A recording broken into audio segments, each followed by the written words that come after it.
সাংসদ শতাব্দী রায় তিনি শুধু বেসুরোই হননি, তিনি এমন কিছু কথা বললেন আজ যেখানে তিনি বলছেন অন্ধের মতো অভিষেকের উপর নির্ভর করেছেন মমতা, এতেই দল ডুবেছে। তো শতাব্দী, Mamata Banerjee also depends on Abhishek. It's a wrong, totally depends on Abhishek. It's a wrong decision. She's a very powerful politician. She knows everything, but she's done wrong things. Maybe it's a Dhritarashtra.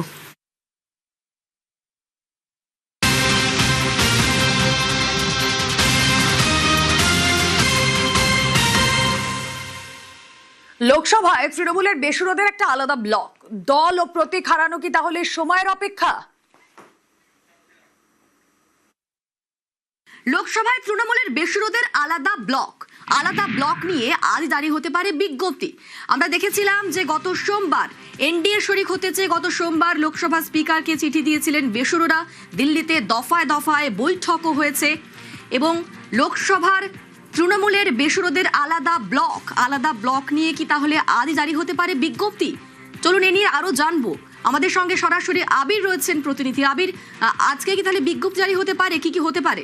দেখো, লোকসভা স্পিকারের আজকে ফেরার কথা রয়েছে এবং তিনি সংসদে যাবেন এবং সূত্রের খবর যে চিঠি তাদের কাছে জমা পড়েছে, সেই চিঠির পরিপ্রেক্ষিতে এই নতুন ব্লক ঘোষণা হতে চলেছে।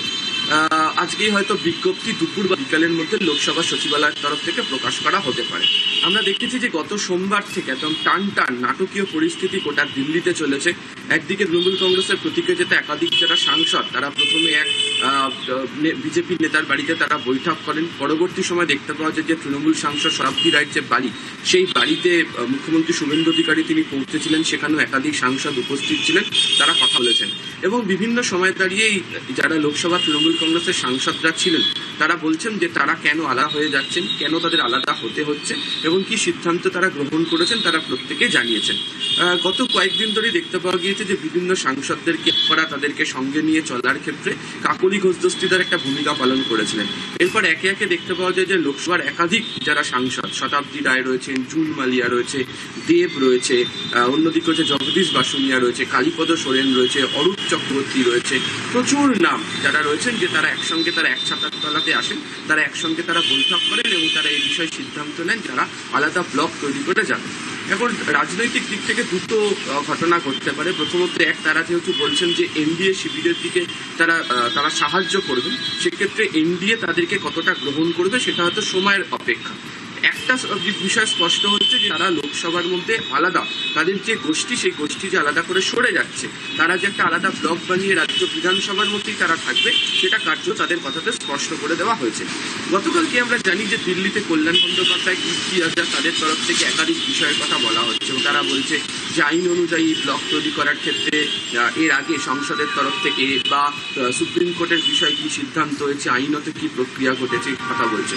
কিন্তু যারা দীর্ঘদিনের পরিষদীয় বা সংসদীয় রাজনীতি সম্পর্কে অভিজ্ঞ, তাদের একটা কথা, তাদের বক্তব্য যে এই ধরনের ক্ষেত্রে চূড়ান্ত সিদ্ধান্ত একমাত্র লোকসভা স্পিকার তিনি গ্রহণ করতে পারেন এবং এই ধরনের গোটা বিষয়ের ক্ষেত্রে লোকসভা স্পিকারের বা রাজ্য ক্ষেত্রে বিধানসভা স্পিকারের সিদ্ধান্ত একেবারে চূড়ান্ত।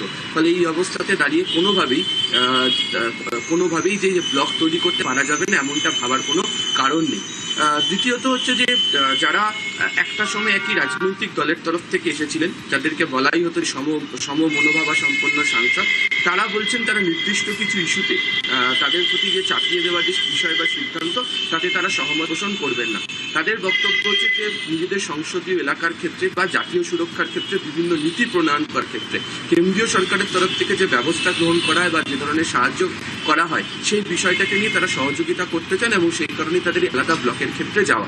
এবং আমাদের কাছে খবর যে এর আগে সোমবার দিনকে যে বৈঠক হয়েছিল, সেই বৈঠকের মধ্যেও আলাদা করে সাংসদদের সঙ্গে বিজেপি কেন্দ্রীয় নেতা তিনি কথা বলেছেন বা যাদের সঙ্গে তাদের যোগাযোগ হয়েছে তাদের সঙ্গে আলাদা করে কথা বলেছেন। ফলে সব মিলিয়ে যে ব্লক যে তৈরি হয়েছে, সেই ব্লকের আজকে মান্যতা লোকসভা স্পিকার তিনি এসে পৌঁছানোর পর দেওয়া হতে পারে এবং সেটা হয়ে গেলে যে কতজন সাংসদ, তার কারণ হচ্ছে কাকলি ঘোষ দস্তিদার, শতাব্দী রায়, এদেরকে চ্যালেঞ্জ করা হচ্ছে তৃণমূলের অন্য শিবিরের তরফ থেকে, বারবার করে উল্লেখ করা হচ্ছে তাদের হাতে কত সংখ্যা রয়েছে।